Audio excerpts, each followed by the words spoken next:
Snobs Podcast. Yeah. Welcome to the Scene Snobs Podcast, everybody. It is Friday night. It's Black Friday. I didn't go shopping, and I'm okay with that. I bought nothing, and I feel good about that. I feel good. I did not extend a hand to help up capitalism on this fine Black Friday. Fantastic. We're proud of you. I bought beef jerky, so I was helping Old Trapper Company. That's fair. All right. Beef jerky, I feel works. It's a traveling man's snack. Exactly. Yeah. Keep the protein level high and the poop content down. It's important when traveling. Heck yeah. Content down. I love it. Well, welcome everybody. It is one of those holiday specials where we are all here. I'm joined as always by the madman and the producer Paul taking care of us, and I'm Mick Manhattan. Thank you guys. It's kind of low key. I'm feeling kind of like chill at the moment. I feel good. That's the after effect of all the food and family and all the friendship and the kinship shared yesterday. There was so much outpouring of love and so nice to talk to so many people whom I haven't in a while. So then the other side happens, and now we're in the afterglow. It's almost like, that violet haze. It's I'm ready to cuddle. That's what today is. Today is a nice cuddle day. All right. I don't know why, because I guess you bring it out in me, Case. If we had to compare American holidays to sexual positions, what would each be? Well, Thanksgiving is clearly missionary because you're close, you're locked in, you're eye to eye. It is a caring, considerate, special time of real true engagement. For me, Christmas is straight like raw dogging from behind. That's straight doggy hard because you're spending a lot of money. You're trying to effectively, give and give and give. And sometimes your knees go out. It's uncomfortable. Your back hurts, but you just got to double down and hammer away just so you can hopefully, get there. Easter is clearly standing against the wall because it's very precarious. It's a slam flush. Sure. Yeah, exactly. It's a hard one. It's a hard one to stay on top of. 4th of July is, that's girl on top. That's you can just be ridden. Okay. I think that's just a fun way to handle business in the 4th of July manner. It's going to be exciting. There's going to be fireworks. You don't know what could come out. So this is see, to me though, if you're adding 4th of July, like 4th of July to me is like an orgy. Straight up, but not like a good orgy. It's like a redneck orgy. It's like we're pouring beer on these people as they're going at it, and like they're loving it. It's all over the place. There's dirt smudges. It's nothing wrong with that. It's outside. Yeah. All of this is outside. Well, naturally, I mean, you don't want to dirty yourself inside, and I speak from experience. I mean, and the orgy thing works because you figure with as many things going off outside, you're going off, and there's a lot of things going off around you. So you're popping off fireworks whenever you can. It's just taking things to a whole new level. Yeah, man. I like that. What's Halloween? Let's Halloween is like gimp mask, or maybe like a hotel encounter where you're switching it up and maybe wearing a costume and then just doing things you wouldn't normally do. So maybe like some really good shower sex, because good shower sex is rare. That's true. What Halloween is. Because, I mean, shower sex alone is fine, except for the fact that usually one of you is freezing cold, usually the guy. There's an uncomfortable, there's got to be a leg lift or something going on. There's always like some sort of acrobatics involved, which Halloween is, it's a long level of commitment and it means a lot. So it should be exciting and special. And usually the finish is the same time and everyone feels great and instant cleanup. See, my thing is all the shower sex I've ever had, I'm 6'8" and like 9,000 pounds. So it's not really shower sex. It's not even really a shower. It's like a garden hose being sprayed at a giant boulder while a relatively normal human woman is standing on the other side of that boulder. The way you just described yourself, it makes it sound like someone's shooting a garden hose at a T-Rex's foot. That's the image in my mind. Dude, did you know that they found a new like T-Rex species? No. Yeah, it's called Nanosaurus Rex or something like that.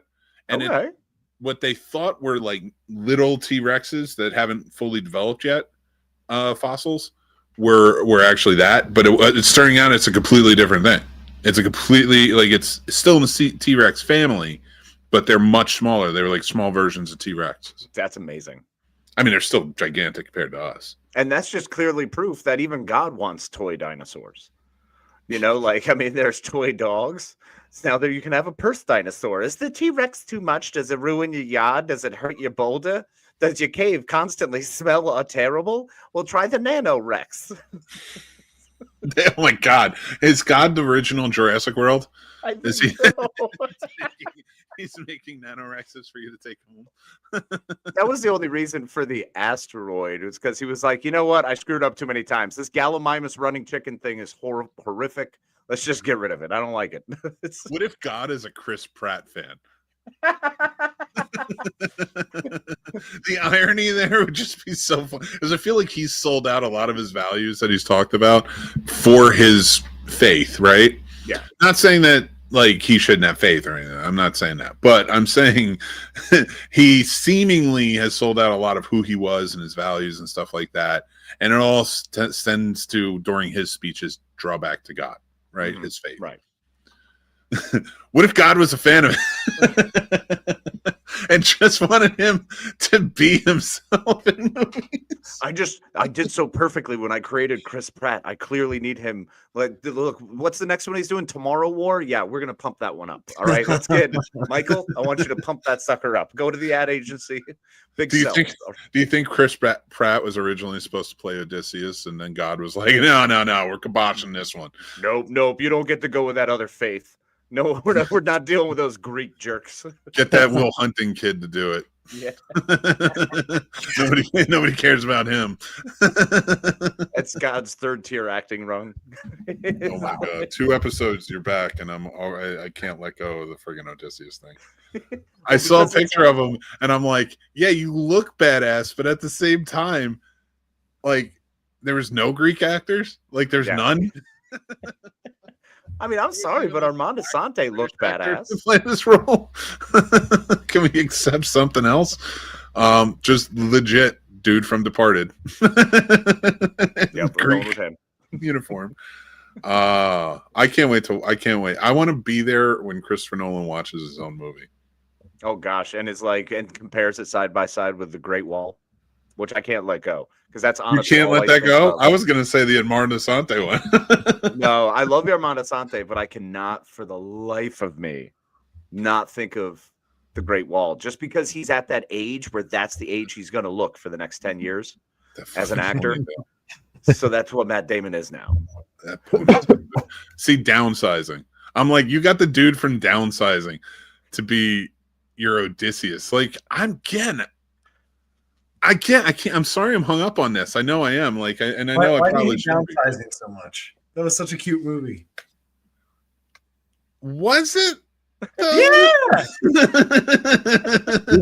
You give me pity fuck. You give me good fuck. Love fuck. I love that part. It's so cute. Yeah. So cute, Paul.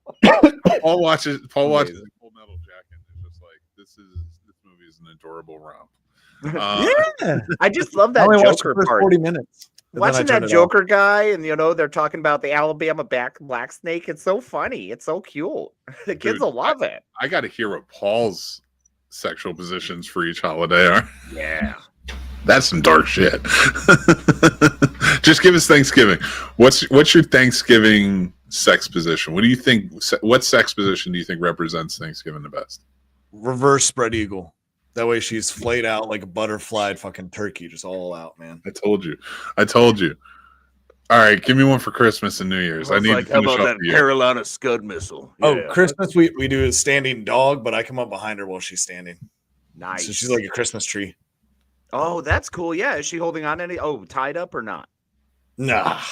All right. In Christmas, I like her being able to run away a little bit. I like a little bit of a chase. You know what I mean? She's tied up. That's too easy. Okay. You asked. I'm just telling you. I did ask. You're right. You walked into it. I mean, dude, I walked into that one like I walked into that one confidently. I was like, yes, this will be every bit of information I need to know tonight. Let's not forget that St. Patrick's Day is also the female Amazon, where she's standing at the edge hammering down, and you as the man are holding your business up, but it's still proper insertion. Yes. I hate to see you guys on Spider-Man Day. Oh no, that's a very exciting day. Be very dangerous. Don't walk anywhere. Okay, we need to talk about something because we need to go back because my computer was being weird. But you guys are too chivalrous in the showers. Fuck that. That hot water is hitting my back while I'm doing my thing. I ain't standing in the cold. I'm not a pilgrim. I don't think that I said it wasn't going to hit me. No. I think I said that it's never going to touch her. Going to go touch her. See, and for me, I think one of the best ways to do it is absolutely, I'll go ahead and get down on a knee and assist in handling business. So that way I'm getting the bulk of the water that drips off. So we're able to share. She can get hit by the primary and I get the secondary. Gotcha. You like waterboarding yourself. Exactly. I like it. Yeah, man. Yeah. Learn that lesson, man. Try to get down there to be like, I'm going to, like it was not. No, man, that's how you Aquaman. That's just how you've got to be stronger. You have to go to a Zen place and just let that just wash over you and be one with the water. It's like you got to go full. You need to go like Cameron Avatar way of water in that sucker. All right. Not gonna happen. I'm brown. But, I haven't seen that. I'm not boycotting the Avatar. You're about to boycott Avatar. You're back. I'm not boycotting the Avatar movies. Not by any means. I just don't care about them. That's why I haven't seen it. I like the new one coming out, and I realize like it's one of my jobs is to watch movies, and I just I just don't have the time. But it's a way of fire. I might go see White Odysseus in the trailer before the movie. I don't know. We'll see. That's not even really a thing anymore. Remember when it was a thing? That was always the best thing. Which one? Getting there early to go see the trailers. Yes. And then the internet ruined it. I miss having to get a seat. It was fun fighting people for a seat. Like you put your jacket in the seat next to you and you're like, nah, someone's coming. I miss that. Like, I mean, reserve seats are what's up, but I still miss that. I do not miss reverse seats. I don't miss fighting. I don't like I'm so like that's my seat. Oh my god! Did I tell you what I did? Okay. Did you punch a guy? I went to go see a movie the other day on Wednesday. I went to go see Wake Up Dead Man. Okay. Which, by the way, my review will be out soon, so check that out. And Zootopias. Yes. But so I go into the theater, right? I reserve my seats. I get, I don't know why I thought that this theater was right, but I go in, I'm sitting there, and I'm like, all right, this family walks in. There's like a husband, wife, and their daughter. And I'm like, the fuck are you bringing your daughter to Wake Up Dead Man for? She looks like she's 9. Like, what are you doing? And I'm just sitting there kind of like waiting. I'm like, why is it so busy? Why is it so packed? Like, why is there a lot? I feel like this is a lot of people for Wake Up Dead Man on a Wednesday at 11 o'clock. I was like, that feels like a lot. And I'm looking around and it's like, why are they bringing their kids here? This is so stupid. I was about to say, here's the egregiousness of me. I was about to say, why would you bring your kids to Wake Up Dead Man to them while sitting in the wrong theater for Zootopia 2 and had to get to my actual theater? Bravo. I'm so glad I stopped myself and had a moment of clarity that was like, check your ticket. Yeah. Maybe you're wrong. Maybe you are in the wrong spot. Maybe it's possible. Leave it to me to have to get to the point. Like, there's only very few minutes to spare to get across the other side. And I still was just like, I can't believe all these people are here for this. This seems a little weird. I truly thought I wasn't wrong. But I did make it. I saw Wake Up Dead Man and Zootopia 2. So that worked. Sweet. Heck yeah. I'm so excited for Zootopia 2. Yeah, buddy. That's what's up. Yeah. Both a lot of fun. Zootopia 2, I was not excited to see because it's a sequel. Yeah, it's like the two Jakes after Chinatown. That first one was really special. Amazing. So, like, this, I'm always like scared of sequels when it comes. I get that. Understandably. It's not as good, but it's very good. Heck yeah. That's good. I'm good. That's good enough. Yeah, all I need to know is it doesn't suck. No spoilers or anything. And Wake Up Dead Man, if you guys do like Knives Out, is a great follow-up. Okay. Yeah. I'll definitely watch that. To check that out. And I would say even more film noir this time around than either of the others. It's funny that both of them are film noir. You went with Zootopia, which is the children's film noir version of that's why I love that show or that movie. They did take that kind of slice of Chinatown and they did all of that and managed to put it into a movie, an animated film for children. Yeah, 100% agree. And the only thing I would add to it is, the second one I will say no. I would say the second one is more in tone with those like conspiracy thrillers. Oh yes, like yes, there's a great message in it too, like the racism message, and a lot of other messages are there. But like, I never felt like Zootopia hit you over the head anyway. No, I thought they were pretty good conveying it, and this one does too, and it adds new like elements to it, which I thought worked. Nice. Yeah. Okay. Do we have another Shakira banger? I forgot she was in it, and they're yes. Not really, not as good as the first one, but I mean, the first one's "Try Everything" is one of the greatest songs ever. River asked me, she's like, "Why do you love that song, Dad?" I'm like, "Because it's one of the greatest messages of any song, and that's the message I want to convey to my daughters: to try everything. Yeah, you can fail. That's okay. You should try everything. I'm not gonna lie. That's what I'm saying. I'm trying to think of terrible things. Well, I was just talking about trying to date Shakira. I said. So does that mean we should do our idea from earlier before the show started? Probably not. We could try it. You mean try again? Try again. I don't know if I tried again. I haven't been there before. We'll save that one. I want to surprise the people. Oh man. You guys want to get done? Get our top fives in? This is tough. All right. I still have not. Okay. Yeah, let's do it. It's a tough one. Let's get ready. Top 5 per studio, baby. Now, guys, if you are not up to the priviness of it all, that's not right, but I said it anyway. We are doing, our topic tonight is we're representing 3 different studios. I'm representing Warner Brothers. The Madman's going to represent Paramount, and Universal will be represented by producer Paul himself. And we're going to talk about it. We're going to talk about what we would do, what choices we would make during all this, and have some fun with it.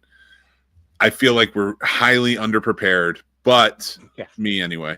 But we're going to do right now, we're going to do our top 5. We're going to take each of our studios, again, me, Warner Brothers, Paramount for Mad Men, and Universal for Paul, and give our top 5 movies out of those each studios. So let's kick it off with number 5, shall we? And let's go, man. Why don't you kick it off with your number 5? Because I ain't ready. Alrighty, Mick. Well, starting right out the gate, we're going to go with one of the all-time classics. There are a lot to go through here. Paramount has a wide variety, a massive vault, a mountain's worth, if you will, of choices. So number 5, representing in category war movies, I decided that the perfect representation for war movies from Paramount Studios will be Saving Private Ryan. That is my number 5 pick. All right. My number 5, I'm going to go with The Searchers, directed by John Ford. Nice. Great movie from 1956. Paul, what you got for 5? I still feel like I don't trust half of my resources for this. So you guys are about to crucify me. My number 5 was E.T. Works. That was a Universal movie. Yeah, it was so tough because Paramount and Universal was so blurred. Like some people would be like, "Nah, it's Universal." Then some were like, "Well, no, it's some Paramount." And I was like, "I need just Universal." It was tough. So because some of them were like Paramount was the one doing the, like they weren't actually the production company. They were just doing the whatever, putting it out. So no, there's distributors come around. It gets all squirrely from time to time. All right, Paul, why don't you kick us off with your number 4? See where number 4 is Jurassic Park. God, I'm obsessed with Spielberg, man. Yeah. Nothing wrong with that. Sorry, not sorry. Casey, what's your number 4? So number 4, representing historical dramas, because Paramount has a boatload of those as well. Hey, get boatload. I went with Braveheart, a Mel Gibson vehicle that's super good and not nearly as popular as Titanic, but in my opinion, a better movie. Come at me, James Cameron. Ooh, I like okay. it. I like it. Okay. All right. My number 4 is Rope. Whoa. It's my favorite Hitchcock film too. So yes. Yep. I realized that I'm not even going to defend it. It's my favorite. I can do whatever I want. Fuck Yeah, it. that's the whole point. It's your studio. That's true. What do you got for number 3, Mick? All right. Paul, go, because I'm not sure. Okay. My number 3 is with Johnny Depp. It is The Secret Window. Oh, wow. Okay. Interesting choice. Just because I'm messed up in the head, you guys. You know, half these movies just tell how much of a crazy person I am. Hey, man, look, we don't care what gives you boners as long as you're happy. Did you Oh, steal that's good. John Turturro's idea for a movie or a book, rather? Is that how you match up to Secret Window? Yeah. You need to watch that movie again. He sees John Turturro all the time. That's really what Paul's not willing to admit it. But it's always may or may not have Jesus. fantasies of killing someone. Oh boy. JK. My My number 3 on this one yes, is The Shining. Yeah. All right. What's your number 3, Case? Number 3 is definitely one of the most popular movies of all time. One that I personally know every single line to this day. And Mick can attest because I've annoyed him with it. Top Gun. Top Gun. Choice. That was a good Top choice. Gun.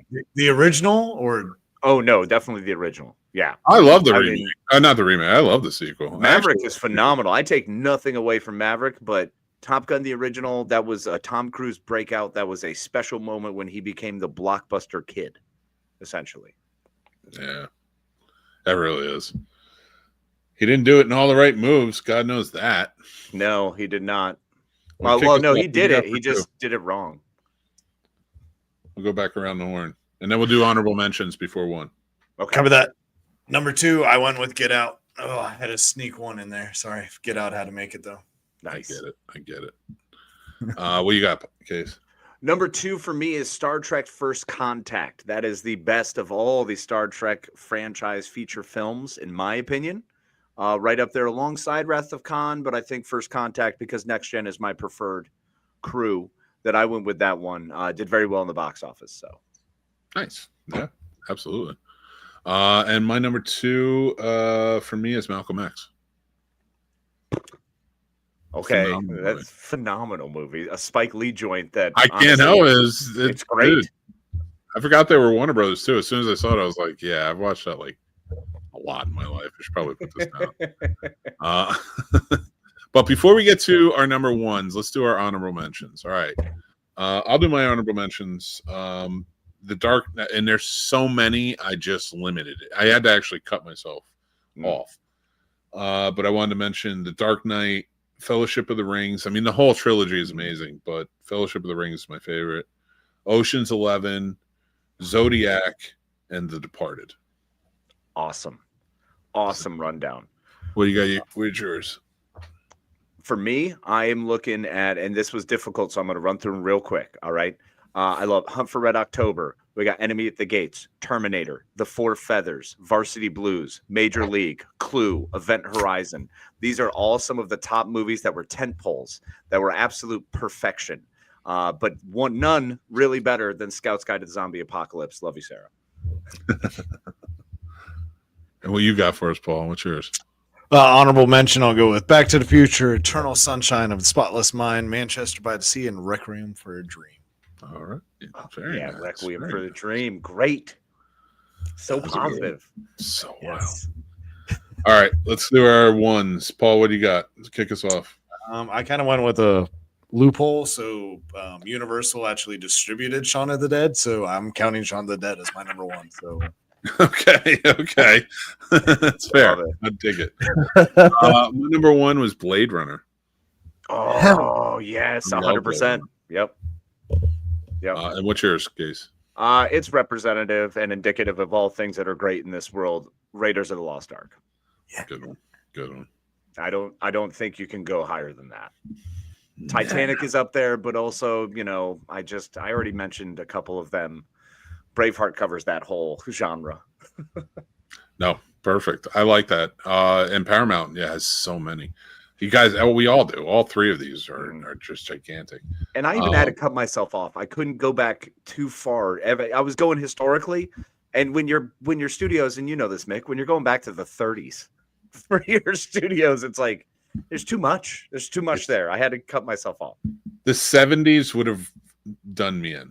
I think I would have been like, it would have been bad because the 70s at Warner Brothers, I can't even imagine. Like Black Christmas. There's so many things. Dog Day Afternoon. Yep. Oh my God. In Harm's Way for me was one, and that's an all-time favorite. But we've had to break these up. I think we've got to categorize. All the President's Men, Outlaw Josie Wales. So good. We need to start a little sub thing on here where we talk about movies we revisited and realized they weren't bad. Because I had that happen this week. Okay.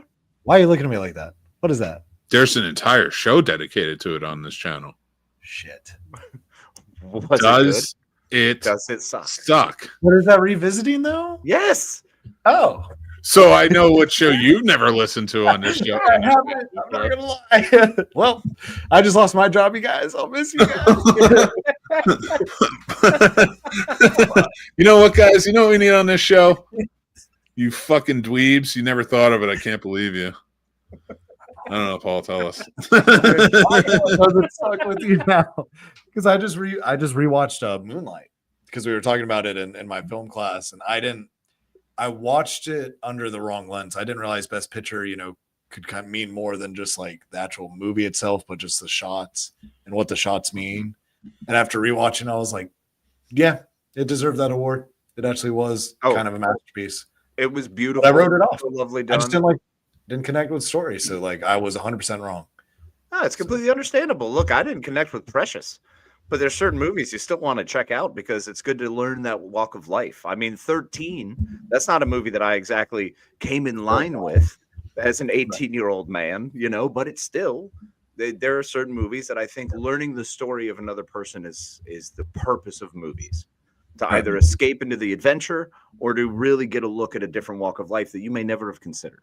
And I think that's the joy of movies. Except The English Patient, that was just torture.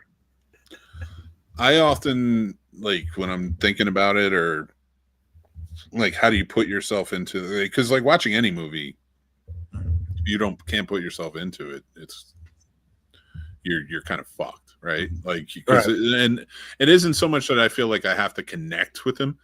I've started to, at this point, not connecting. Like, I connect with the character through the narrative or whatever's going on, but if I'm getting into a movie, I'm realizing that this is completely the director's view of this character. Mm-hmm. I got you. And now that enlightens me when I watch it to kind of appreciate it more and be like, well, what is this director trying to say? Mm-hmm. Right. And now that means everything that's a part of it is like, because I think we often forget that, like when we get caught up in saying, like, what is it? These directors who, sort of like rehash the same shit and all this stuff. And it's like, I think we get so caught up in this idea of it, but like, we really need to step back and be like, all right, but it is a different perspective. It is a different director, and coming into that. And like, I don't think the directors get that credit in a weird way. I think they get a lot of credit for being at the helm of everything in a technical standpoint, but we really forget. So like when people say based on true story and they take their liberties and we get mad and stuff like that, we're like, fair, but it is a movie. It's supposed to be entertaining first and foremost, right? It's not supposed to be informative first and foremost, entertaining. And it's kind of cool to see, like, this is the director's idea of this story. Right. Yeah. And the more I look at it like that, when I do that, the much more I appreciate even shit I can't understand. Like, shit I can't. And I'm like, I don't get it. But like, when I watch Boys in the Hood, I'm never going to understand Boys in the Hood. Yep. I'm never going to understand the black perspective, but I do understand John Singleton's take on the black perspective. Correct. Yes. I can now say I understand his view. That's very much so like watching Higher Learning. Like the only character one of us could really connect with, we're talking about is a white supremacist by the end of it, who's killing people. That's not maybe you. Well, fair enough, but that's not the connection that I'm looking to make. But it is also interesting to see that different mindset, walk of life, a different view, a different lens. Duh, you know, that's what we're talking about through lenses. So change your lens. And there's so many times we see movies and it's like, oh, that's not for me. Say Juno. I'm not a 18-year-old pregnant girl, 17-year-old. I'll never be able to relate to that, but at least I can see a perspective or a view of it that Elliot Page gave us through that, that maybe I can connect with J.K. Simmons being a dad, but not at the time of the movie. At the time of the movie, I was still 20, I wasn't there, so it's really fascinating to see that and to use that and open your mind that way. So Paul, I do also understand that sometimes you're not in the mood. There are certain movies that I have loved on a second view or third view. And I was like, oh, you know what? I didn't see that. I didn't allow myself to open myself up to that mindset. So yeah, I very seldomly ever put a movie in a body bag and dump it off into the East Sea, because, that's only once you truly hate something as delightfully and deliciously as I hate English Patient, because you realize, sure, it's a pretty movie. It was shot very well, and I will never take that away from it. It's a gorgeous movie. It's one of the stupidest scripts and some of the worst acting from some of the best actors I've ever seen. Well, that's because your favorite character was the pilot, right? Yeah. Yeah, I know. Just like your favorite character and the one that you said you get the most is Ian McKellen's character from Apt Pupil. That's what I always try to say. Brad Renfro made perfect sense in that movie. I loved Ian McKellen. All right. And he knew what he was doing. He told him not to go in the basement. What was that movie you kept saying? It was like, we need to be more like this in society. And we watched it and we were like, I don't know, man. American History X seems really violent. No, that's when I was making Schindler's List. I'm kidding. Whoa. It's one of those is my morning alarm. Heads up. Nope. Context clue, Derek. No. Oh, boy. Did I tell you guys I found a picture of us from back in the day? Oh, well, really? Oh, God. Yeah. God damn it. What is it? Let's see it. Oh, you mean an actual picture? Yeah. Oh, I thought I didn't know. Please be the ghost. I was actually going to ask you guys, do you mind if I show it on the air and see if we could use it as a promotional? Please. Yeah. I mean, found that a while ago. Kind of there. And, God damn it. I miss all that hair and I miss your facial hair. Oh my God, my mustache. And I'm Paul, man. That was a great hoodie that you were wearing. That was a money hoodie, man. Paul was great. It was weird that he decided to always carry that walking stick everywhere. I didn't get it. Yeah. It really, listen, why'd I have a pointy end on the end of it? I don't know. He kept saying it wasn't for anal use, but I'm like, okay, buddy, whatever you say. It's a really brown stick. You know what I'm saying? That's what the other end was for. Ew. A sharp end so I can stick it in the ground and walk back. I'd hate to know what holiday that is. But that's Labor Day, baby. Gotta start New Year's right. A little cleanse. Oh my God. So either we talk about these studios or we're talking about fucking Paul for the rest of the night. All right. I tasked us. Now this is going to be a disaster. I know it. Yeah. I tasked us with each representing a studio as if we took it over.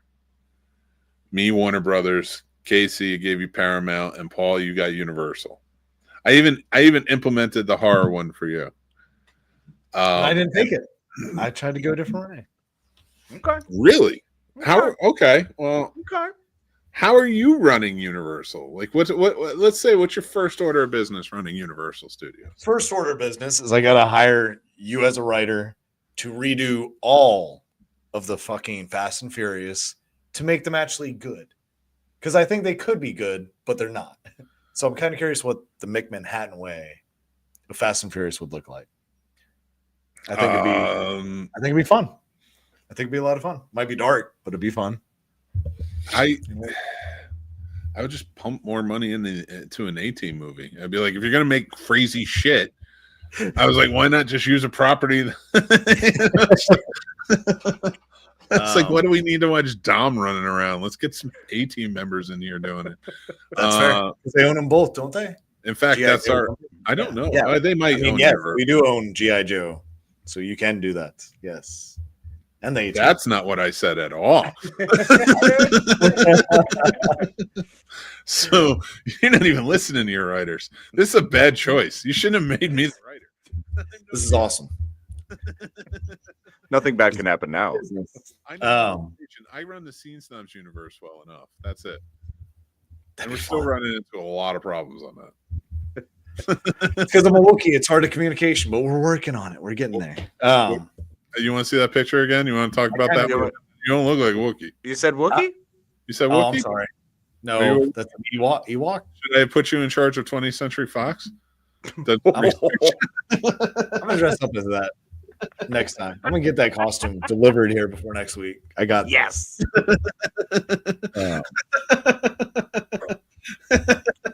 I almost used Ted. That would have been so funny. I could be Ted. That makes sense. You know what else would have made sense? Is the movie Paul, and it was Simon Frey, Nick Frost, and then I'm totally Paul because I'm an alien. Nick Frost. Yeah. Let's take a look at this picture again, and tell me how Paul or Ted fits into that. Ted works better. Does it? Than the Ewok? Now look at Casey and I. What are we wearing? It looks amazing. We gotta recreate that next time we get together. I'm literally gonna get that costume. I mean, my hair will never look that good again, but absolutely, I'm down. Oh, dude, I don't even know what my hair will look like. I don't know if I want a mustache. You should. Your stash was money, bro. That was a monumentally strong stash. I did want to try and curl it too. Like I can't. It takes so much time. I tried. It takes forever. It does look kind of cool though when you get it like really pointy, and it does look cool.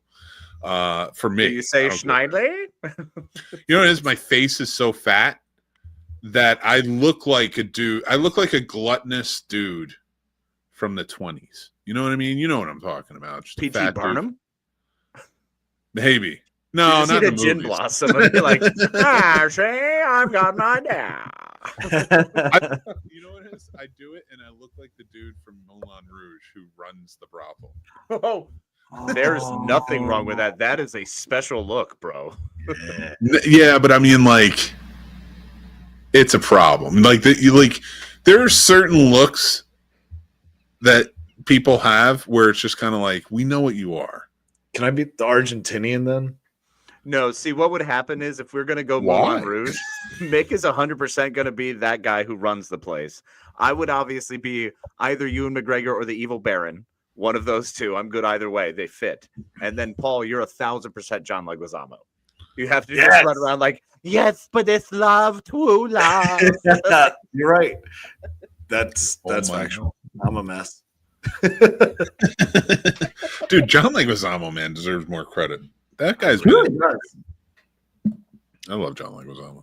Are we abandoning another topic? Is that what's happening? I'm so sorry. No. Okay. So, Brendan Fraser would hate me because we would have done like 18 Mummy movies with him. Yes. 100%. Like that never would stop. So, definitely launch you those with him. I really hope it's true that they're bringing him back. I think they are. I think it's confirmed, but I'm excited. Okay. That's where the Paramount part happens. Since I owned or I'm in charge of Universal, I'm assuming I'm in charge of Universal Studios Orlando. Jaws ride is coming back. E.T.'s here to stay, bitch, and you're bringing back Twister. Sorry. Twister was. I thought Twister Paramount or Universal.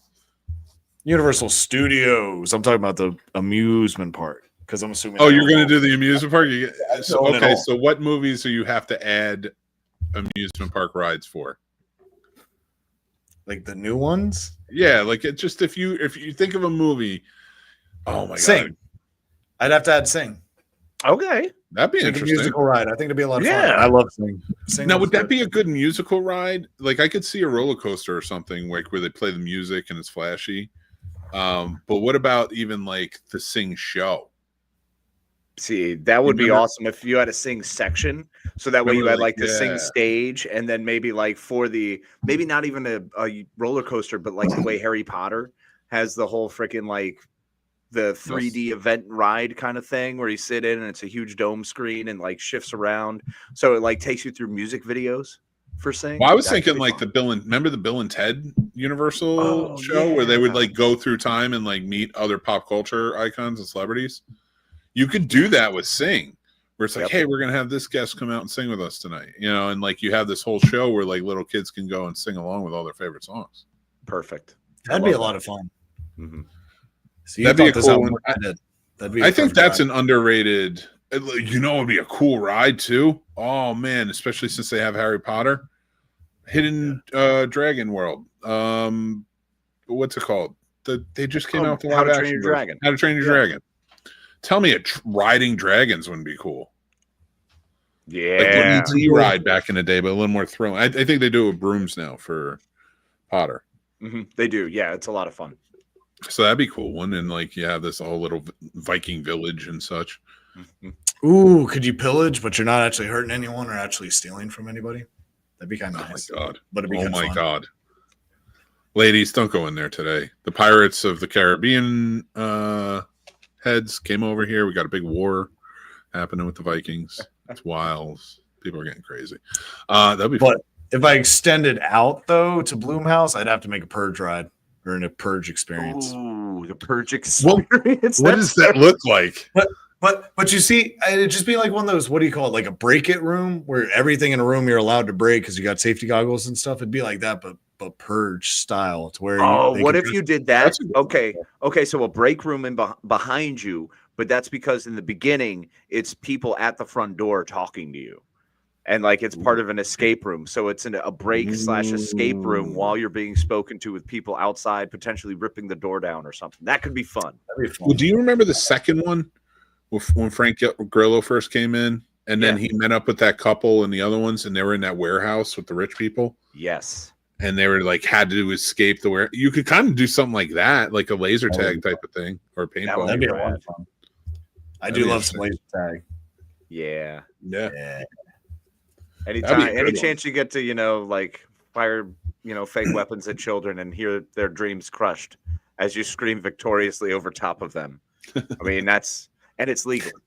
So. Oh my god! But I think Paul would just live in the Psycho House.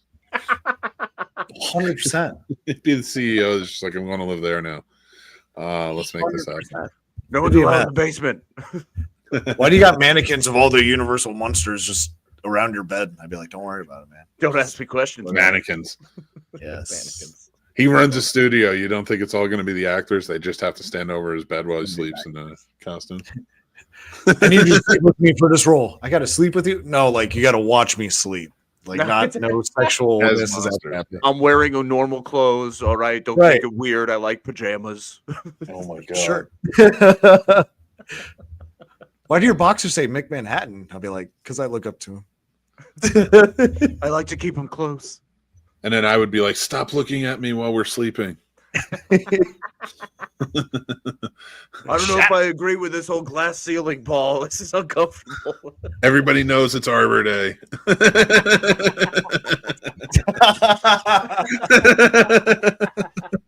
Oh, yeah. That's a deep cut. You had to have been watching earlier. Oh man, that's a mess. Could you imagine having your bedroom? It'd be awesome. I would do that. And like just having a party, just like going to bed. That'd be wild. There was a TV show I liked called Evil. Yeah. It was a Michael. CBS show, and they got dark on it sometimes, man. But there's one thing I remember. It was like the mom of the main character was working with the demons, right? And like she wanted her own office, so they got her own office with the glass ceiling.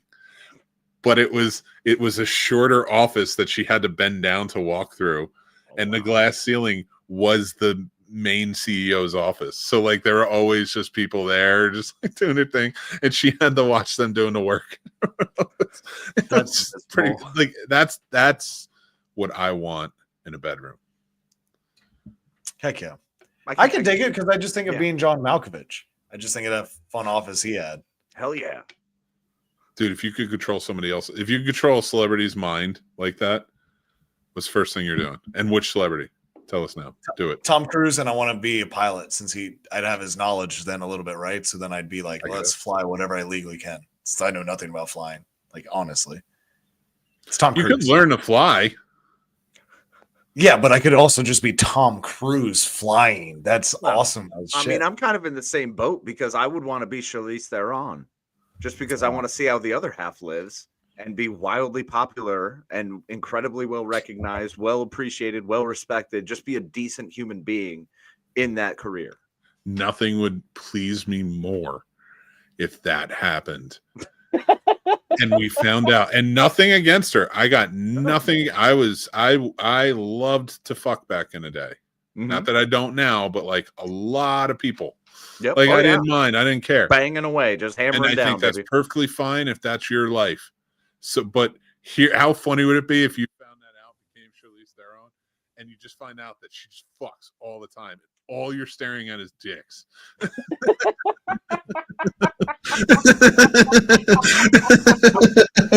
And all of a sudden, Charlize Theron goes on an abstinence run. We don't know why, but she's... You can't get out of the room until climax is over. At least you get multiple ones, Casey. I mean, hey, you still get a good end of a deal. Look, I still want to experience what an female orgasm feels like. There we go. You're going to experience a lot of them. Fair enough. That sounds like a great thing. Why would that be a bad problem? But you're not going to experience like the way normal people experience. I'm just going to be shaken in like a pilot seat. I don't know. I just assume that it sucks for women. Damn. I just assume it does not bode well for your sexual encounters in the past with everyone. You sound like a very selfish lover. I'll own it. I don't care. I mean, I have no basis for that, but at the same time, I'm just like, I feel, but like my thing is, fuck the stupid microphone. I think my biggest issue with why I think it sucks for women is because I look at me and I'm like, would I want me on top of me? And the answer is always no. I mean, valid. I do the exact same thing, but as Charlize Theron, I can be pretty picky. That's... But then you have to pick out the guys. What if that's not her type? I think Casey's mentally strong enough to take himself out of it and be like, this is for her. And this is for Charlize. We do it for old CT. Spoiler alert, he's going to have himself come there and fuck himself. It's going to be this whole thing that's insane. Bingo. I'm going to go so Inception on this shit. I'm going to be banging myself, going, yeah, I'm banging Charlize Theron. And I'm going to film it with my Universal camera, so it's all good. Proof. Bam. Your Universal camera? Do you think they have their own? Yeah, why not? Just make their own. Yeah. Yes, we'll just call it the Universal camera. I like it. Oh my god, that's the next Paramount's next movie is Casey does everyone. Casey does himself. That's the whole... Casey does South Africa. Oh god, it's gonna be like Emmanuel. Like, remember that cheesy film series? I forgot about the Emmanuel series. Oh, that was just sex all the time, everywhere. That's all it was. Paul, you had to be around in the 90s, man. 80s and 90s. They made, dude. I'm all right.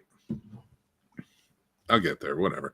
I miss softcore porn. Softcore porn was amazing because it was. There were good stories. Do you like foreplay? Areas. I don't mind foreplay. Bro, I'm a fucking animal. Let's just get to it, man. Nah, that's foreplay. Fine. I like to play with it a little bit before I get there. I love the foreplay, the tension, the build up, the kissing the right spots and making the goosebumps appear. Come on, man. There's subtlety. It's an art. It's beautiful. Too many chances for her to get away with all that. Like, what are you saying, you maniac? I already got her where I want her. It's good. We got this. She's fine. What? Wow. Casey and I are over here like, yeah, I like to really, tease and play and have a good time. Paul's just like, I mean, they're handcuffed already. Why do I need to do anything else? Yeah, exactly. I mean, you let him off the pipe? What is that? Oh my God. Why would you let him out of the shack? I mean, what, to eat? That's why they have a bucket to go to the bathroom. Casey and I are like, you know what? Really, I miss softcore porn. It was really good. And Paul's just like, you know what? My sexual experiences are like the movie Prisoners. So that means your porn studio always have to be like Blue films then, right? Because they do kind of softcore really hard up front. Like 19 minutes of a 25-minute video is them just being like, no, that's we're stupid. Talking about legit softcore no, porn, like legit, like it was on TV. There were movies, Spider Babe remakes. Now like that's weird. What was Lord of the G String was one of my favorite with dildo. Yeah, but you're going to like the they started getting egregious after a while. I'm talking about like the well produced. That is a very shallowly used term when I say well produced. Yeah, that was just the Vaseline on the lens, bro. That's that's fair. But no, like they would actually like have these stories, and like you could tell they were actually like they had sets and they had locations, not just in the woods in bikinis, being like, "We're Smirnoff, the drunken wizard." Like that was when like budgets went out the window. I'm talking about like the Cinemax, like I got you, movies, the Marilyn Chambers movies, where it was like Marilyn Chambers Desires, and it was softcore, but it was the legitimate like money. They could get away with just making cheap shit. Yeah, exactly. But back in those days when they had who was the one who married Gene Simmons? Shannon Tweed. Shannon Tweed had a whole bunch of them that were like softcore thrillers. You know, it was like The Big Easy was one of those that kind of Hollywood was shifting into that more. Maybe we're doing the softcore thing. Maybe we aren't. They really did. They really had some titles, and they had genres. Mm-hmm. It wasn't like they just like it was thrillers. Like there were comedies. There were just like horror. It's not like they have to stop in the middle of chases and shit and just have sex. So you just gotta keep that in mind. or simulated sex, as we should say. But I don't know. I was a teenager, so like if the scramble wasn't working that weekend, a good softcore porn really helped. Yep, the softcores were something special. I think that is something that it is. I agree. It's unfortunate that we got away from that, and it's weird that this generation just doesn't even want like too hardcore humping scenes in their movies in cinema anymore. I think we've kind of shifted away from that because there was a bunch of movies like that. I just recently rewatched the Robert De Niro, Mickey Rourke movie, Angel Heart. Angel Heart. I love Angel Heart, man. That is a good, solid movie with some crazy banging in it. And that's like fancy. That's fancy banging. That was like Mickey Rourke was good for that. 9.5 weeks. Mm-hmm. He did another one too. I can't think of what it was, but like another 9.5 weeks. That was more like they made movies and added really like I really think like they were inspired by the softcore porn. Like, oh, we can have simulated sex scenes that are artistic, and it's like you look back at it as like they weren't really artistic. You just want to see women naked, but whatever. Like the softcore porn, it was an industry. That's what it was. Like that they were making softcore porn. There was one. Sheena of the Jungle. Oh my god! I remember that.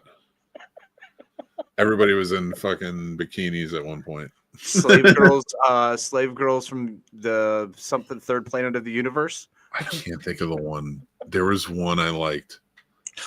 There was Deathstalker. No, it wasn't Deathstalker. It was a little later. I can't think of what it was. I think Lord of the Strings. No, I know that one. Dude, they were all over the place back in. Yeah. Dude, did you see? Remember that show, Cat House? Yeah.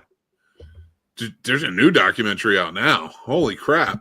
Remember we were watching that movie, that documentary back in the day, and we're like, "Oh man, this seems like prostitution's pretty cool." And all these women are making tons of money, and it seems like real. I don't know why it's not legal everywhere, which it should be, arguably, but And then they had like a show until like 2014. Yeah. It Cadillac Ranch, was- or whatever. It was They were called, yeah. those women were basically sex slaves. Oh and it yeah, was I believe. horrible. Every abuse every day. It was wild, man. I absolutely believe that. Remember what was the HBO show, HBO After Dark, where they did like Real Sex or whatever it was called? Yep. They did that show for like 10 years. I loved That that show is how I learned about bronies. Yo, that's how I learned about bronies. That's how I learned about, remember the pony club that legitimately people ran around and acted like their stick pony was a thing and then they all banged? That was nuts. I also learned about dishwasher safe dildos. There were a lot of important lessons from that show. Yeah. No, they really were. And I listen. It was enjoyable to watch, but now looking back, it's like, man, it's not good.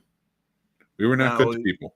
Well, because the problem with that whole is the sex industry on general. We have to, as a society, be comfortable getting past our own hangups and be comfortable with the sex trade being what it is. That will take away, removing the stigma from that removes, adds legal liabilities, which then take away a lot of the illegal problems that are happening that we get, where you get like children involved, where you have people being stolen and taken off the streets. So I feel like when you remove the stigma and allow for more legal enforcement versions of that thing, you are actually effectively creating a safer space.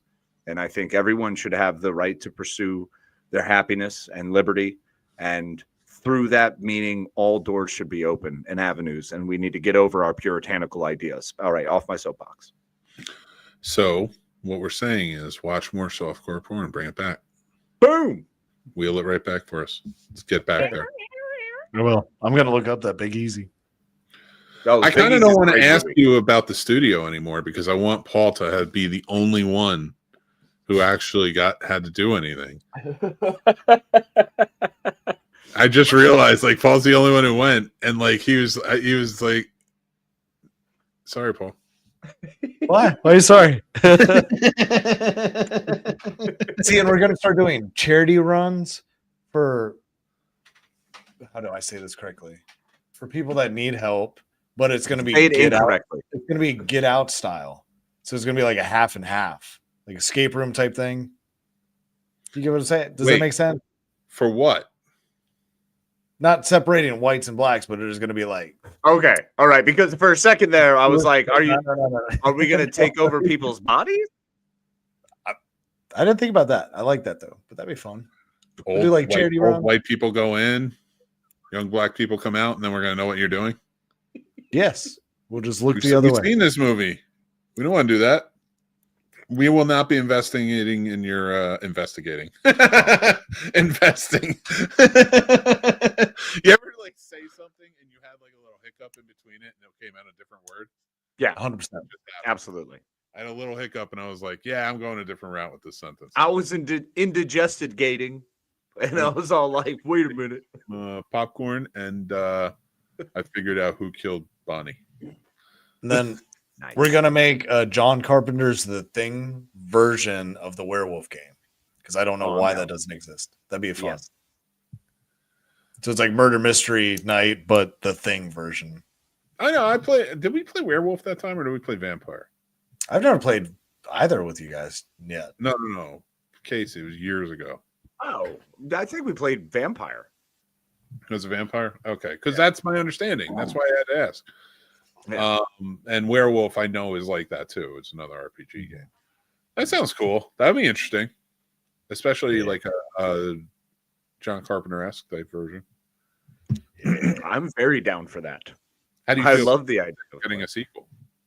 I'm just excited. John Carpenter's on board. I am ecstatic.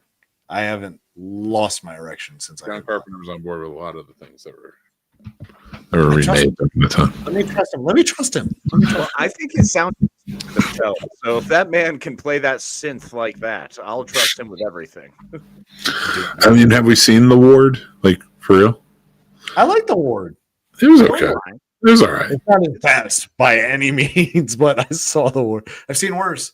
One movie came out that year that I liked less. Big Trouble in Little China is one of my all-time favorite movies, and I will never, ever look any man or woman dead in the eye and say it's a great movie, because that is bullshit. It is a favorite movie. Yeah, that's fair. I didn't like that. Emily Browning movie as much as I enjoyed The Ward. What was that one where she's actually cuckoo and her sister's actually dead, but she thinks Babadook? she's no, it's like Babadook. her stepsister and she gets a new stepmom. And You're talking about John Carpenter movie? no. I'm saying it came out the same year as The Ward. There was another movie that came out that those Oh, two. so you're just trying to think of some really terrible movie that came out the same year as The Ward to save yourself Yes. from The Ward. Yeah, because everyone loved that one, but they hated The Ward, and I was like, The Ward was at least better than that. You know who else hates The Ward? Johnny Depp. Bam. Does he? I wonder why. Yeah. Probably because the star beat the shit out of him, from what I understand. Pooped on his pillow. Pooping on the pillow. my That's God, still the I most forgot about egregious the thing pillow. ever, man. How do you forget that? I could never Do you forget that. I'm remember like, when life whoa. was as easy as just Johnny Depp and Amber Heard and fucking Yeah. court? I loved That it. It trial. was one of my favorite things to follow, and also following Mick following it because he would get more and more stressed every day. He was watching every day. How do you And think I just being feel like- this year? This whole year has been that. This whole year is just like from like November 5th, let's be real, last year. It's just been like, what is happening? Hey, with I don't even recent know. events, you could take it a soft corn status way with recent events. Oh man. You try real hard. There's I probably some tried. foreplay. Oh my god, dude. Yeah, that court case really fucked me up. Mm-hmm. I got too intense on it. I was like, I'm gonna cover this one. Did not go well. He was a TP in a wigwam. TP in a wigwam. TP. He was too tense. Jesus Christ. What is he back? You've been watching Damn. Ted Lasso, haven't you? I love it. God, I hate what you've turned me into. That fourth season is going to be fun. I can't Oh, wait. I'm so excited for it. It's going to be fantastic. So in. Not Paul though. Paul has a problem. He can't watch TV. It's too high up. Paul doesn't like nice things. I don't No, he like prefers sticks, he, sharp he- ends. he prefers rugged things, and I that's why told he's you- aggressive. He's an aggressive lover. Mick, you're a selfish lover. Paul's an aggressive lover. Oh no. He doesn't beat around the bush. Let's hear, Mick. Oh shit. Oh, the what that means, what that could possibly mean is troubling. In a beautiful way. Dude, He is married, so I mean, it's not like there's a multitude of women he's doing this to. It's one. It's one, I guess, very fulfilled woman. So congratulations, Sam. Yeah. you're, she feels you're very well. welcome. I guess. Yes. This next podcast is going to be me on the couch. I'll be like, so I fucked up. Shouldn't have said that. Paul turns every sexual experience into that scene from A Bronx Tale when he locks the door. He's like, now you just can't leave. No, you just can't. Oh, that's terrible. We try to let you leave. Now you can't leave. I ain't gonna lock the door. You can't even walk to the door. Like, what are you gonna do? I think it's about that time. Oh, are we gonna do our? Are we gonna do ours? Oh, I think we've shot ours in the shitter, but Oh, I don't know, man. why don't you go ahead? Okay, because I got some good stuff here. Are you Okay, guys ready? Are you locked I'm in? ready. All right. So How are we saving Paramount Studios, we're not going to be touching anything that the kids section is doing because Nickelodeon has some fantastic properties and they just need to keep running. Everything Transformers, everything Nickelodeon, just run it all. They're doing great. Dora the Explorer out the butt. Just keep going. You know, why quit? Make the backpack have his own show for all I care. Now, as far as movies go, we have to do some things here. I think it's about time that we give in.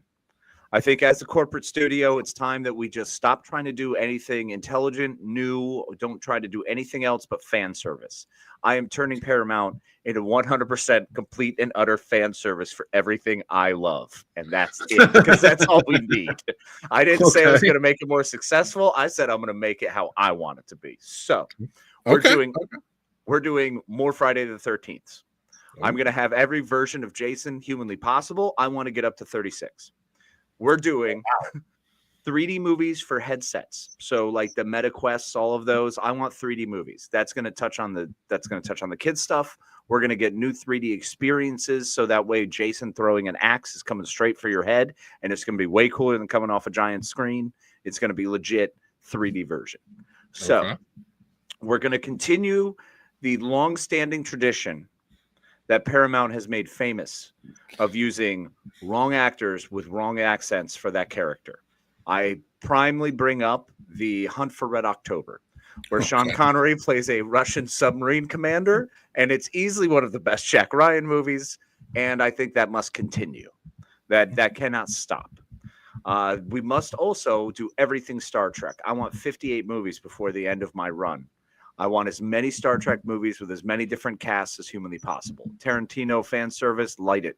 You know, everything that you can do TV show wise, light it. Star Trek will literally burn throughout Paramount.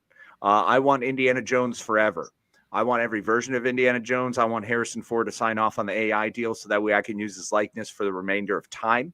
And I want him to just be every different version of Indiana Jones we can get, while always having a new different person who's either a cousin or a godson or goddaughter or, you know, Marcus's kid. I don't care. However they're going to make it work, fine. Plug it in. Do it with Salah's kids. He had 18 of them, every single one of Salah's children. You know, that's 18 movies right there. So that's good. Mission Impossible never dies. This is the new version too. I want everything Tom Cruise. Tom Cruise is obviously one of our tent poles. We need to use him in everything. I want every version of Top Gun. I want every military version. I want more Saving Private Ryan movies as well. Now, I understand that's a DreamWorks property. We'd have to work with the old Stevie boy, but I think we'd be able to get that to work. Tom Hanks, I think, would be involved in that with the Playtone. So we can probably work some stuff in with him. But yeah, everything Indiana Jones, everything Mission Impossible. Got to have a ton of Mission Impossible. Transformers never dies. Transformers will continue to go on forever, but we will never, ever, ever again hire Mark Wahlberg for a single project.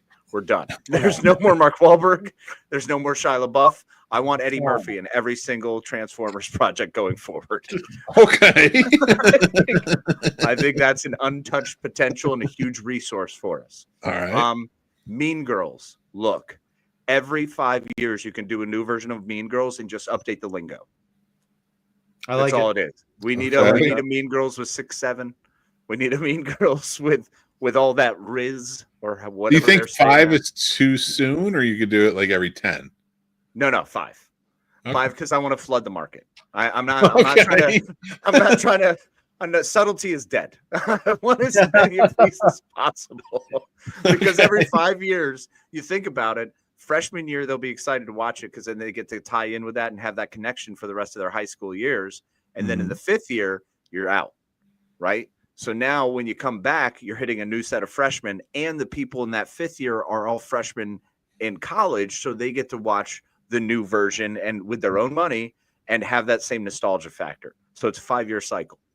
Along with that, I'm also going to have Terminator Forever, because I want to screw these timelines up so bad that there is no more timeline. I want us to be able to essentially butterfly effect the Terminator world. So it just screws everything up and we never know where anyone is. I think that's brilliant. Scream Forever. Scream. Ghostface can just keep swapping masks. It doesn't matter who's under the mask. All you need is a voice changer, Ghostface mask, big knife. You don't even need a knife. I mean, they killed one guy with a car. For crying out loud. So it doesn't matter what weapon you have. So yeah, Scream Forever. Scream can go on forever. I also want to remake every single Tom Cruise movie with an older version of Tom Cruise. So I want all the right moves, but where Tom Cruise now plays the coach. Okay? If you pause it just right, you can see his penis. It's so true. I want Tom Cruise with a new Top Gun where he's the admiral. All right. I want You're right. Checks your butt can't cash. Just like I did. Like I want all of that. Okay. You're I a real want Vanilla maverick Sky. out there. I want Vanilla Sky 2, where Tom Cruise is actually the guy who's playing the support help. Who constantly flashes. All right. So like there's all kinds of ideas we got here. And I'm telling you, they're golden, baby. The other one is also with any young actor or actress, we're going to swap them out constantly. There's only 4 people I want to always be in all of my movies. Chris Pratt, Chris Pine, Tom Cruise, and Leonardo DiCaprio. That's it. Those are the only ones who will play the older, wizened, wise characters. Everyone else, we can just. How? What do you mean? Why? They're huge draws, and we're done with Wahlberg. So I also want Eddie. I had him written down too. Sorry, my thing froze, so I can't scroll anymore. But Eddie That's Murphy's right. in Johnny there. actually asked you. He said you can't get Eddie for Transformers. But what about Cat Williams? Would you take Cat Williams? I would take Cat Williams. Yeah, Cat Williams is a decent stand-in. I think. Look, I would be okay with him in Transformers. If we're gonna go with anybody, we got to go Cat. I'm okay with Cat. He's gonna give the same delivery. It's just gonna be we're gonna have to shrink his role and obviously put in Chris Pratt. Okay. I'd watch a Cat Williams Transformers. I would watch Cat Williams. Like, here's the thing. Did you watch Bumblebee? Yes. Yeah. John Cena's like Epic. very meta way of like just realizing how insane this whole premise is. Mm-hmm. I love that. Was fantastic. Now you put Cat Williams in there doing that. Yeah, have Cat Williams be absolutely the voice of reason through all of it, but like not the traditional Cat Williams goofy over the top, like being funny, but legitimately just being like, what is happening here, people? What? Tracy Morgan. Oh, Tracy Morgan. Oh my God, that'd be wild. Tracy Morgan's a terrible choice because he would just get hit by that. Oh, I can't even finish that. No. Yep. The Decepticon bus. I guess I'm going to attempt to do this. Okay. And now I'm going to do it the way you did it because that's all I want. First of all, I'm running Warner Brothers. Mm-hmm. There will never not be a Sherlock Holmes movie in development. Yes. I'm not saying one every year, but like if James Bond, which I love, can get 25 movies, we can do that with Sherlock Holmes. Agreed. And not pick out somebody who makes $50 million a movie to play him. Nah. You know? Jeez. So that right there.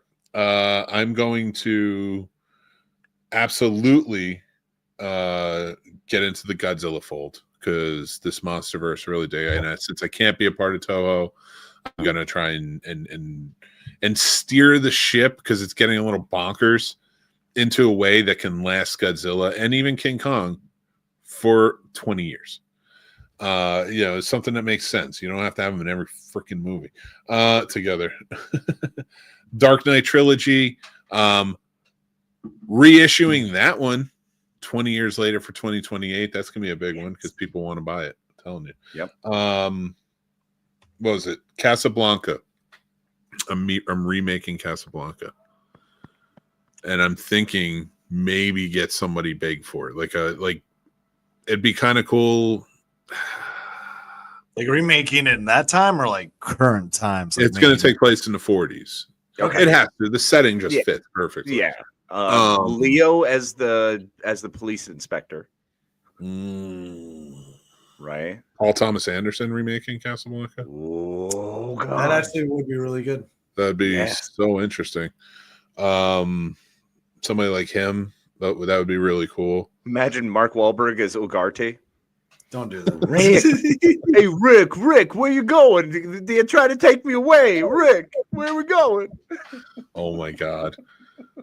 I would 100% keep DC where it is with James Gunn, just kind of leading the charge. I think he's doing great. Just everything he's put out so far has been fun and different, and I kind of dig that. Like, I think we needed that. Scooby-Doo animated movies would be coming out every year. Yes. Scooby-Doo live action movies, maybe once every 2 or 3 years. Easy wins, man. With the same cast? No, they're too old now. So I would like he's doing Mean Girls. I would sort of like find the right fits every like 5 or 10 years, Okay. Let them do like 3 or 4 movies and then be like, okay, we're going to kind of redo this. Cause I feel like that has to kind of go through. And I feel like it's SNL. Like once you kind of take the actor out and put some new ones in, people accept it, Absolutely. The Twilight Zone, I'm going to start remaking some of their famous shows into movies, but I want it to be sort of anthology movies with big time directors coming in, like maybe get a Jordan Peele to come in and direct that, maybe get Zach Kreger to come in and direct one, or stuff like that. Eli Roth. No, I wouldn't. I mean, I'll hire him for a horror movie. I don't know if I'd hire him for something smart. That's valid. That's not really maybe his ballywick. Yeah. Clash of the Titans. We're going to do a new Clash of the Titans on the scale of what they're doing for the Odyssey. Yes. And I don't know. I mean, if we can get Nolan, that'd be great. He is Warner Brothers, so it won't be hard to do. Would you bring Harry Hamlin back? Maybe a Zeus? I would not. Okay, fair. That's fair. But, a little fan service. I mean, did you not hear my speech about Matt Damon as Odysseus before? Hey, Harry Hamlin was a great Perseus. Nice try. The Dune franchise is getting that pump the money in. Like, let's make the movies, like the books into movies. Like, it's got 6 books, man. Do them all. Yeah, do them all. I would have him continued, like let Denis Villeneuve kind of take over and run with. Oh, excuse me. Oh, excuse me. Popeye is getting some stuff. That's for damn sure. You could bring back. Oh my God, you could bring back softcore porn with Popeye. Oh my God. I don't know if I do that, but do Popeye 4 Bluto Bangs. Well, there was one I really wanted to make into a big, like I wanted to get somebody. 2001 franchise is a part of this. Okay. I would love to maybe remake 2001 with like a Denis Villeneuve or somebody like that, who is gonna is on that scale of like a Stanley Kubrick. Who did Gravity? Who did Gravity? Alejandro Curion, I think. Thank you, because I was going to say not the best writing, but beautifully shot and wonderful. Oh yeah, he's gorgeous. I think he does scale fantastically well. Oh, and I have the Dracula Hammer series too. Oh my God! Yes. If you think they're not being remade, come on, and think about like the older British actors you can bring in to play those parts now. Ian McKellen. Patrick I wouldn't even go that old. Like I would go younger and grow into it. Like Peter Michael O'Toole was only in his 50s when he started that. Dude, Michael Sheen as Van Helsing would be awesome. Michael Sheen, Benedict Cumberbatch. Oh yes, because now you have these horror films that play almost like weirdly Shakespearean in their horror, and like that could be an interesting one. Very much so. I agree. Ooh, that'd be fun. Lethal Weapon. It's getting remade. My man. It's getting remade. Damn straight. We'll do one more. We'll do one more if they're willing to do it, and then push into a new generation. And that's easy to do because it doesn't have to be, generationally speaking, I don't think that group of movies has to be redone. I think you can just update it. And the TV show proved that. Unfortunately, Chase Crawford was just a jerk. Yeah. That would have done great. It was doing really well. I think Damon Wayans playing Murtaugh crushed it. Yeah. So proof that you can bring that up. I do have a question. Ocean's movies. Mm-hmm. We're going to try and get as many of them as we can out of these guys. And if not, then down the line, remake it. Mm-hmm. But you can't top Ocean's 11, in my opinion, that Clooney one. So, like, if you're remaking it, it's going to be for that day. For, like, whatever year you make it, it's got to be a heist movie that fits within that realm. Because you can't walk in and out of a casino anymore. Well, and I think heist movies can fit that way. I mean, you can always remake a heist movie. Same thing, Mission Impossible. You just need to make an interesting spy movie with, the thriller and the action and the calls coming from inside the house, maybe. So, Paul, what was your question, bro? Oh, I was going to say, if I fronted the bill, will you start making more Jackass movies? Because I do enjoy those. I'm not going to lie. I don't think they tried. They tried to like hand that down to the next generation. They brought new people in, and it just didn't work. People were like, "Yeah, we're not into this." I thought it was funny, the most recent one, but that's what they were working on. Oh, Space Jam, it's coming back, but this time it's space everything. Like we're getting sports stars for everything. Space hockey. Space check. Oh, Alexander, come here. You're joining in with all your goals, and he's just speaking Russian, yelling at all the whole of the. Time. You just have Russian guys just screaming at each other. with Russian WB versions up against our American WB versions. Oh, and the Dirty Harry would get remade. Oh, nice. And what do you call it? Well, I just had it. Like it was one I really want to do, and it was one on my list. Oh, The Matrix would be remade too. Nice. And I know that would draw piss a lot of people off, but like I would take it out of the Wachowskis' hands and be like, all right, who wants to try it? Like get somebody really big who wants to like take it over and reboot it into something, you know, find some really creatives. There was another one I wanted to make, but I lost it because I have a whole list of stuff here. But yeah, that's where I would start to kick off. As far as Harry Potter goes, I'd continue on the show. Good. I don't think I would do a movie or anything right now, but I would definitely think about trying to get a Cursed Child together. Okay. Yeah, I think absolutely that would be important. I mean, you just continue on. That's money. That's print money, buddy. That's not a problem. But I also, so I have one more to add to mine because I couldn't scroll down earlier, but I would actually redo Ghost, and Ghost would be one that I would have like 27 movies of. And by like Ghost 13, it's like, you know, paranormal insertion, you know, something along those lines, and just make it like all like there's those romantasy novels that women love. So if you just romantasy all of the ghost stories, because that's pretty much what it was. I mean, that pottery wheel sex scene, come on, that was just hot. Like, and that's what you want. You want to show that loving side of it. So yeah, no, I think remaking a boatload of ghost movies up there with all the Jason movies. You want to make the night a real Memorial Day. I get it. That's what I'm saying. That's damn sure. Grandizer says space breakdancing, Olympic style. Only we get that Australian back. And howdy, what's going on, Grand? Howdy. All right. Well, that was fun.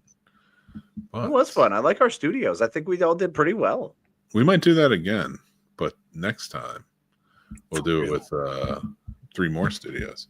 It'd actually be kind of funny to see, like, we each pick one studio, okay, and we see how we would run it and what would be the most important. Okay, all maybe right. Down the line we'll do that. But I think that could be a lot of fun. Yeah, split it up, and like, you know, I would definitely give you Blumhouse because I want to see what you would do with that. Stop making shitty movies. That's for sure. That's for step one. Sure. New memorandum. Yeah, like go back to making good movies. No, but that'd be a fun one. So next week, for anybody who's going to join us, we're going to Movie Court. It's our first edition of Movie Court. Paul will be our judge. Yep, I got to wear a suit. I got to pick that. And I will be the prosecutor. And I will be the defense. And the trial in question is, was Jenny a bad person from Forrest Gump? And I will be defending Jenny. And I think I have it. I think I have an idea on how to defend Jenny. Yes. I have my linchpin. And so we will be doing, of course, you will all help decide in the comments. Please comment along. Let us know what you think. We will be presenting our cases, and then we'll be doing our opening arguments, our evidence. If you have any witnesses, bring them on board. All witness, yep. And then how are you gonna have witnesses? They're all dead if they were with Jenny. Like, what do you mean? No, we're gonna have movie fans come on. Viewers, movie fans get to choose. They're gonna help. I think we should each be allowed to call 2 witnesses tops. I think that would be neat. And then cross-examination, just for time-wise. I can't wait for Movie Court. It's going to be a fun one. Movie Court's going to be great.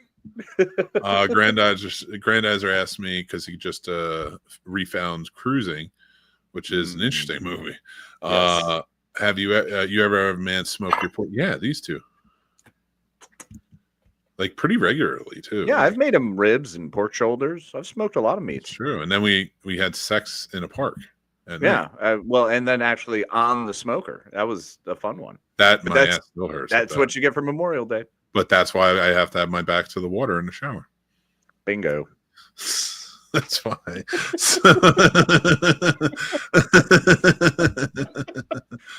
What did you say there, Grandizer? The movie Cruising, Siskel and Ebert called a horror movie. Of course they did, because they were secretly in love with each other. Yeah. And I believe so. But I'm going to put you guys off to the side, and we're getting to our final tally of the night. Trevor's movie picks. This is Trevor from Ambassador Radio, Trevor Stottlemeyer, who curated these picks all month of crime dramas. Both these movies for this week. His final picks for the month are up now. You can watch them on Does It Suck, a show that Paul never knew existed, and Classic Film Review. They're both from 1973, and that is The Mad Bomber, starring Chuck Connors as a father who loses his daughter in an assassination, and he goes crazy and he starts bombing like the police, everybody. Like he just goes on this like bombing spree, and it's like a mad dash try and catch him. It's wild. And then another great movie starring the great Robert Mitchum, The Friends of Eddie Coyle. He's an aging gangster. He needs one more job to try and get in the clear and get out of things, and he's trying to trust his friends along the way, but can he? It's a big one. You guys should check that one out. And I want to thank for our Thanksgiving pick. This is provided for us by Bronson Wright Wolf, who is our Patreon, one of our Patreon members who supports the channel, and he gives us he requests movies. You guys can too if you join up on the Patreon. It's one of the perks of the paid tiers. But yeah, he picked Plane, Trains, and Automobiles, and our classic film review is out now.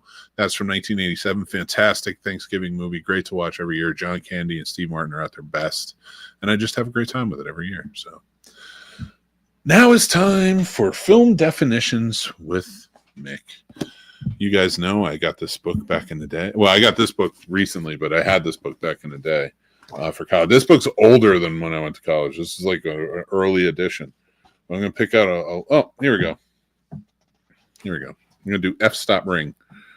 F-stop ring. The ring or the band on a barrel lens containing a series of printed F numbers, which is turned to set the lens diaphragm at the desired number. When you set it to the desired number, what it does is it opens the shutter or closes the shutter based on the f-stop, and so it lets more light in, which can help, but it sometimes will blow things out. Sometimes with that darker, I like a little bit lower of a f-stop.